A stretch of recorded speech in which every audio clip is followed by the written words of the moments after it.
दोस्तों, हम हमेशा से विश्व के इतिहास में बड़े बड़े रहस्यों को ढूंढते हैं, लेकिन क्या आपको पता है कि हमारे भारत देश में कुछ ऐसी घटनाएं घटी हैं जिसके साक्षात्कार राष्ट्रपति महात्मा गांधी जैसे महापुरुष रह चुके हैं। वह सभी घटनाएं आज तक विज्ञान को चुनौती दे रही हैं। तो चलिए आज इस वीडियो में हम बात करने वाले हैं भारत की कुछ ऐसी घटनाओं के बारे में जिसे विज्ञान भी समझने में असमर्थ है। नंबर 1 पर है प्रहलाद जानी। प्रहलाद जानी को दुनिया का 8वां अजूबा भी कहा जाता है। प्रहलाद जानी ने पिछले 72 सालों से अन्न का एक टुकड़ा भी नहीं खाया है। जी हाँ दोस्तों, जानी एक ऐसे महापुरुष है जिन्होंने पिछले 72 सालों से बिना कुछ खाए पिए जीवित है। 87 वर्षीय प्रहलाद जानी के दावे की जांच करने के लिए डॉक्टरों की एक टीम ने उन्हें 15 दिन तक हॉस्पिटल के एक CCTV लैस कैमरे में बंद करके रखा था, लेकिन उनके शरीर में कोई प्रतिक्रिया नहीं हुई और वह नॉर्मल रहे। विज्ञान के अनुसार कोई भी व्यक्ति 7 दिन से ज्यादा बिना खाए पिए नहीं रह सकता, लेकिन 87 वर्षीय प्रहलाद जानी विज्ञान को भी पिछले 72 सालों से चुनौती देते आ रहे हैं और पूरी तरह स्वस्थ और रोग मुक्त है।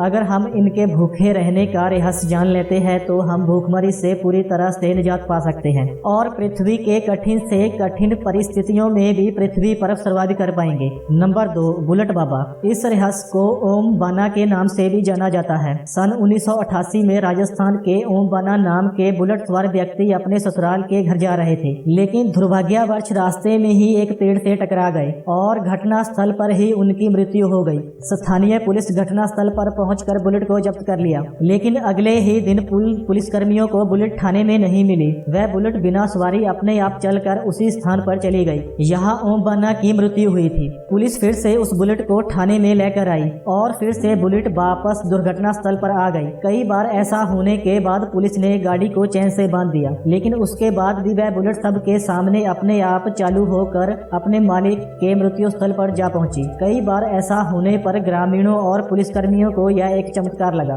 और वह उस बुलेट को उसी जगह पर छोड़ दिए और आज भी वह बुलेट वहां मौजूद है। उस दिन से आज तक वहां कोई और दुर्घटना नहीं हुई है। हालांकि यह जगह राजस्थान के सबसे बड़े दुर्घटना स्थल क्षेत्रों में से एक है। अब इस बुलेट को लोग भगवान का रूप दे दिए हैं और उसकी पूजा करने श्रद्धालु दूर दूर से आते हैं। दोस्तों, यह सभी घटनाएं किसी गुप्त न्यूज या फिल्म की तरह लगती हैं, लेकिन इन घटनाओं के चश्मदीदों के अनुसार यह घटनाएं 100% सच है। नंबर 3 पर है शांति देवी। शांति देवी जब महज 4 साल की थी तभी से उनके पिछले जन्म की यादें परेशान करने लगी। दिल्ली में रहने वाली शांति अपने माता पिता के कहने लगी कि उनका घर मथुरा में है, उनके पति वहां उनकी राह देख रहे हैं। लेकिन जब घर वालों ने उनकी इन बातों को नजरअंदाज किया तो वह अपने 6 साल की उम्र में ही मथुरा जाने के लिए घर से भाग गई। जब उनको स्कूल में दाखिला दिलाया गया तब वहाँ सभी को यही कहती थी कि वह शादीशुदा है और वह एक बच्चे को जन्म देने के बाद 10 दिन बाद उनकी मृत्यु हो गई थी। जब उनके अध्यापकों और स्कूल में पढ़ने वाले बच्चों से इस मामले में बात की गई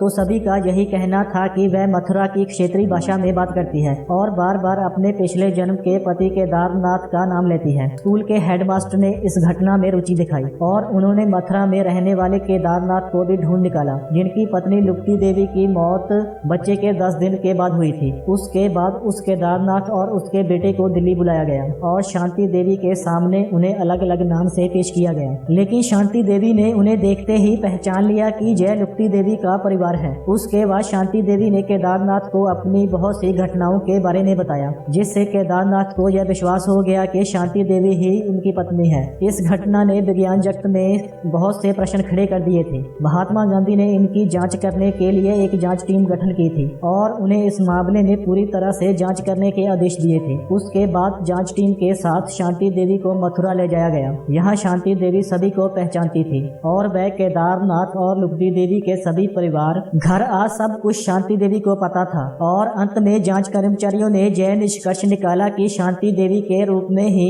लुप्ती देवी ने दूसरा जन्म लिया है। दोस्तों, आपकी इस बारे में क्या राय है हमें कमेंट में बता सकते हैं। धन्यवाद।